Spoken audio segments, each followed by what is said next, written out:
I can remember being a baby witch, and that's what I'm going to call it or refer to myself in that period of time because that's how I understood myself, right? I was kind of isolated in my life um, and binge watch large quantities of magical content, because what is a spell? How do you spell it? What do I need? Okay, but I ain't got that. How do I? All of that sort of energy, right? And during that period of time, I ended up being divinely and supremely connected with beings that I'm not even in contact with at this point in my life, but it doesn't subtract the divinity of the interaction. All right. So I was on Tumblr, of all places, and I began interacting with this fellow young magical being, right? And we was talking about this and that, just kind of on the friendly level. And then she asks, "What's my name?" As you do when you meet a person, and I go, "I'm Honey." And she goes, "Of course you are. Your energy is giving Oshun." I knew who Oshun was. Okay. This was still during the phase of my journey where I didn't see myself in any deity, right? I didn't see myself in any goddess at this point in time. And she straight off the bat, of course, your whole being gives Oshun. And I'm like, okay, thank you. I have never considered myself a daughter of Oshun. I don't really. Mm, I'm not a part of any system where initiations and things of that nature is necessary. If I had to describe my path, it is chaos, chaos. And it gets me there. And I kept living, and I kept learning, and self-love. It is said that you can only love someone as deeply as you love yourself. And that's amazing. Like, truth, you know? And I started to do something that I don't hear expressed. I'm sure it happens. I just don't hear it expressed. I started to fall in love with my shadow, with my darkness, with my flaws. That's where they at, though.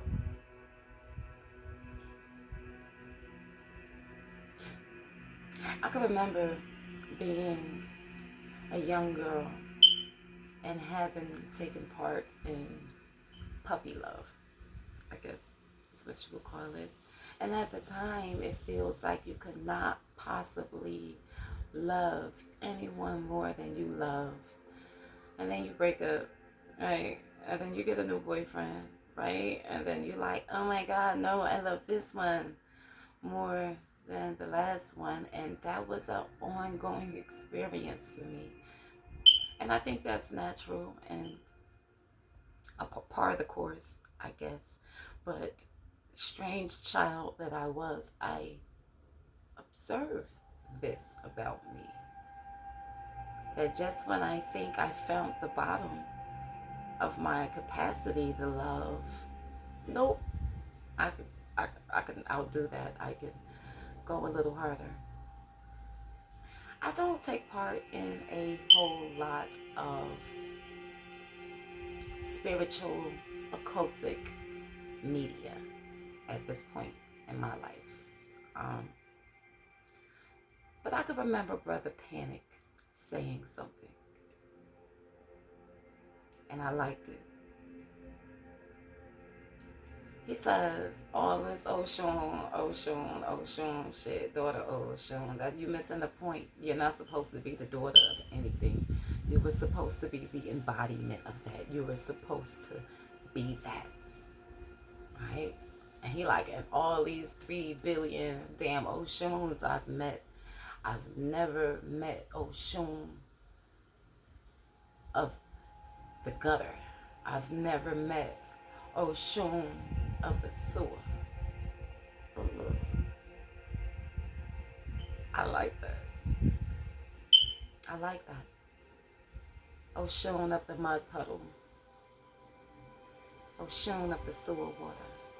Sweet water where it shouldn't exist. Honey fucked with that. Honey fucked with that. I am in love. Okay? I am an embodiment of love. Yep. It just pours off me, flies off me without any kind of thoughts. Because if you thought about it, it's dumb. Because love is always dumb, right? Bravery is always dumb when observed by cowards. To love is to be brave. I have lived a very brave life, you know. I am in love.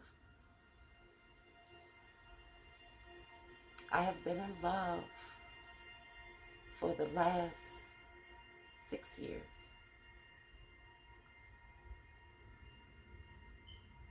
For the last 6 years, I've been single.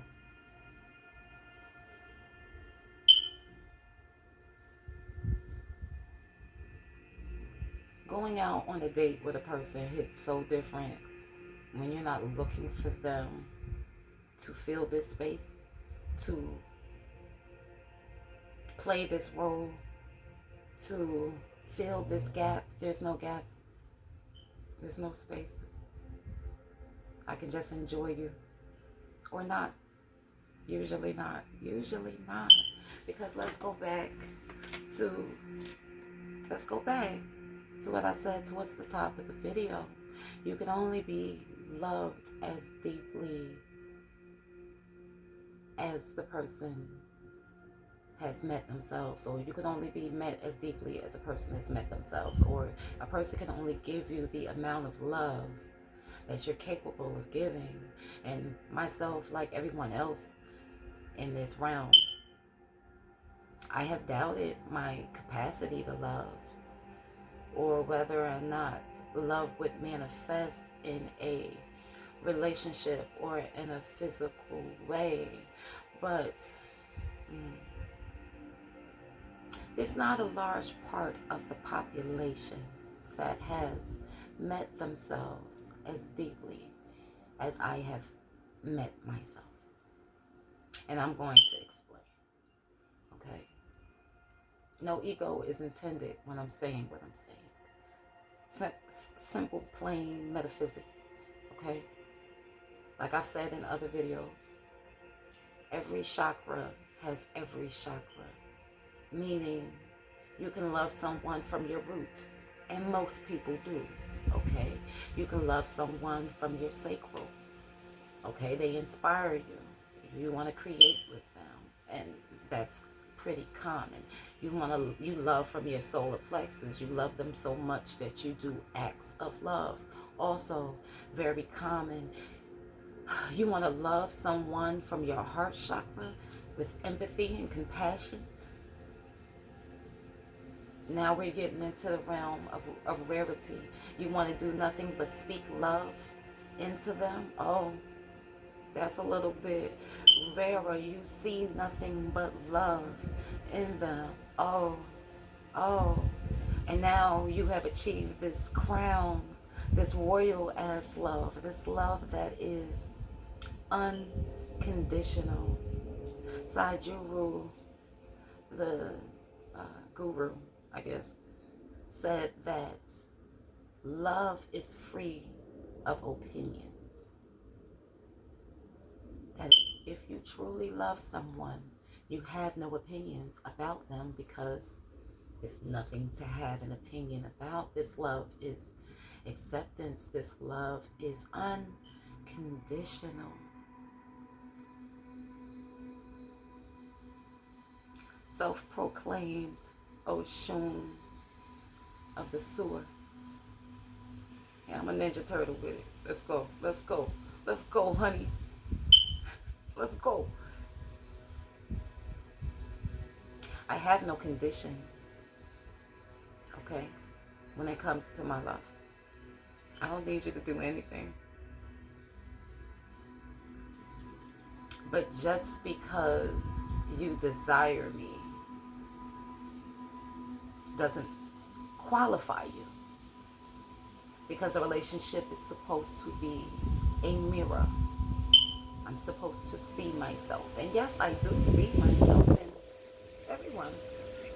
And that's cool.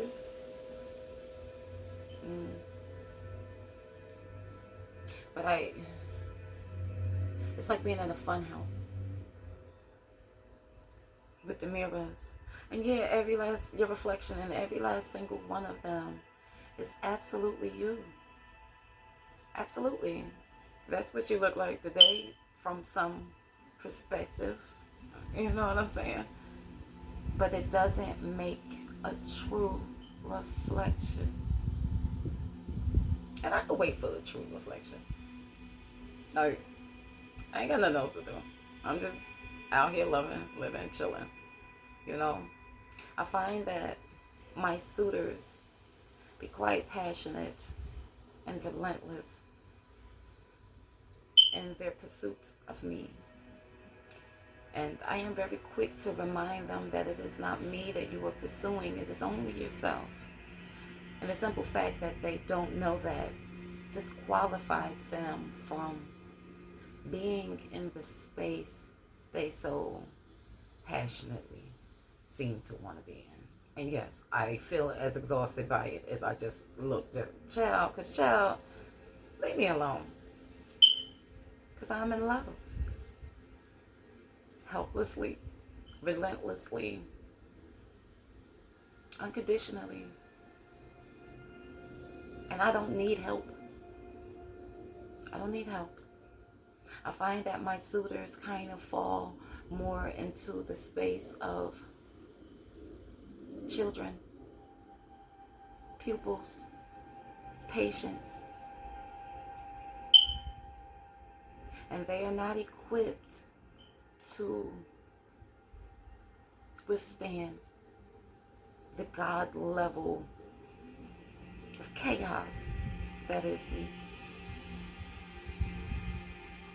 And I've had to learn to alleviate myself from guilt and responsibility for this paradigm that they go through. Because I care, but you're just missing the point. I'm pointing at the moon and you looking at my finger. You're missing all this celestial brilliance.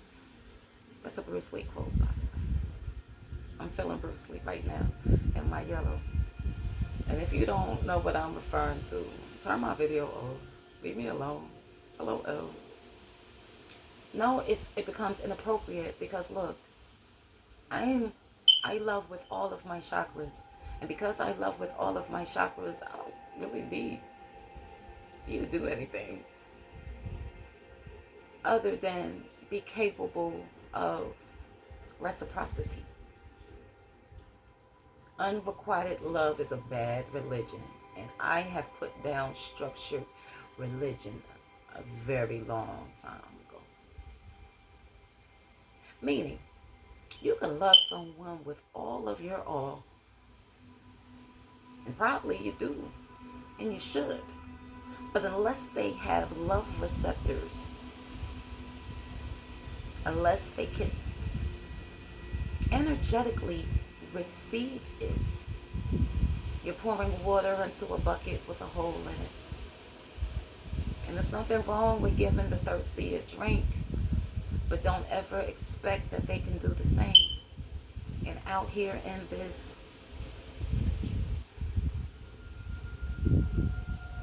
wilderness, this desert, we all need an oasis. You understand? I'm reminded of infinity. Between the number 0 and 1, there is an entire infinity of numbers. Between the number 0 and 3 million, there's a whole bunch of numbers beyond the whole numbers. You understand?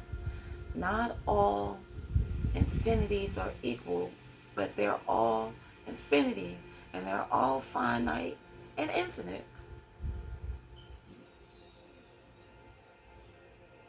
I hope you find your infinity. And I hope that it's one of those long infinities, you know.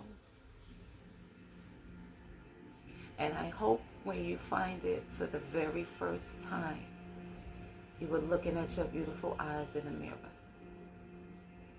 Because that infinity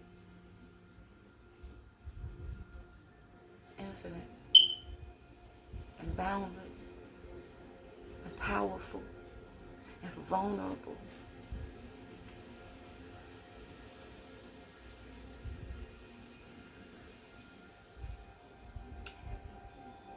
I have a love of my life.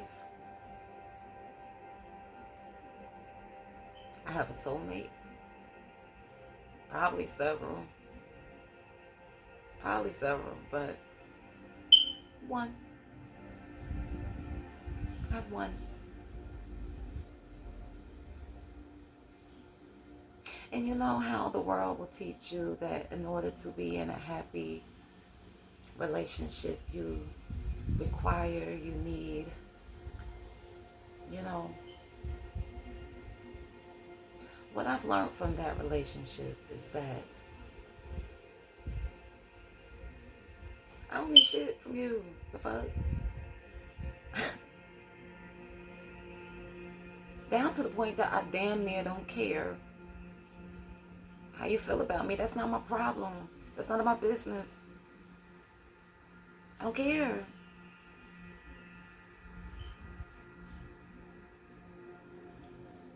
And I love this particular one in a way where I don't love others.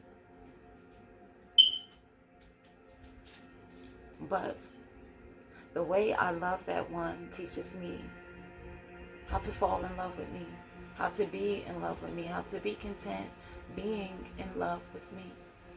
And from that love, I can serve. I can serve.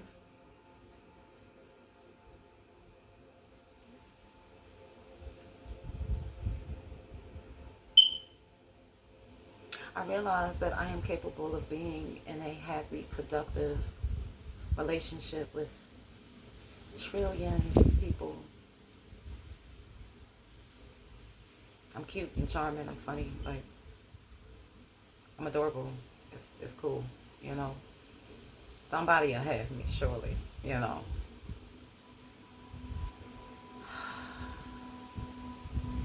But will those relationships serve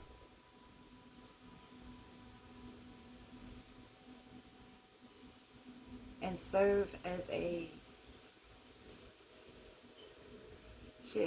two-way street, but no, as a three-dimensional sphere? This one is the one because all the other ones fit inside that one. This one is the one because within that one I see the one, the love of my life, me. Because everywhere I go, there I am, sis. I'm right there, being loving.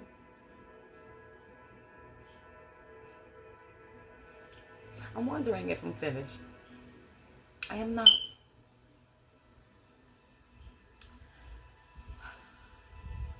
I would sit and look at my old works of art, or my older videos, or old photographs of myself, and I would sit and swoon and fall in love with the majesty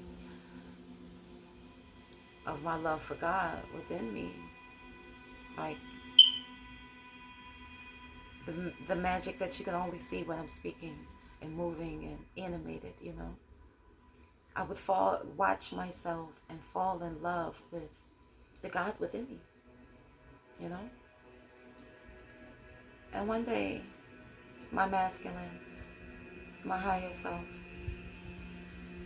he says to me, when are you going to stop falling in love with you in the past tense? When are you going to fall in love with who you are, quiet, still, and unobserved?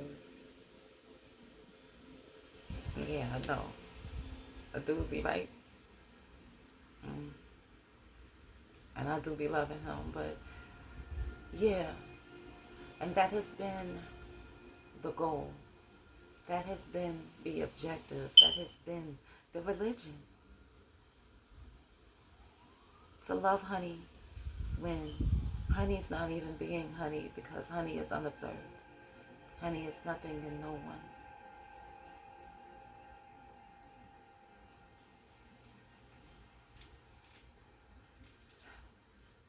I have so much to say on this topic. I know I'm not finished. I know I'm not. But my day is requiring my attention.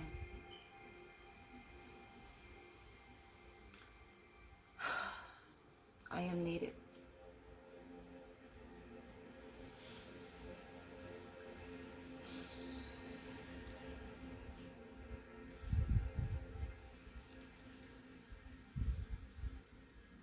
The God within me recognizes the God within you. And they're probably lovers, Jeff. Hello there.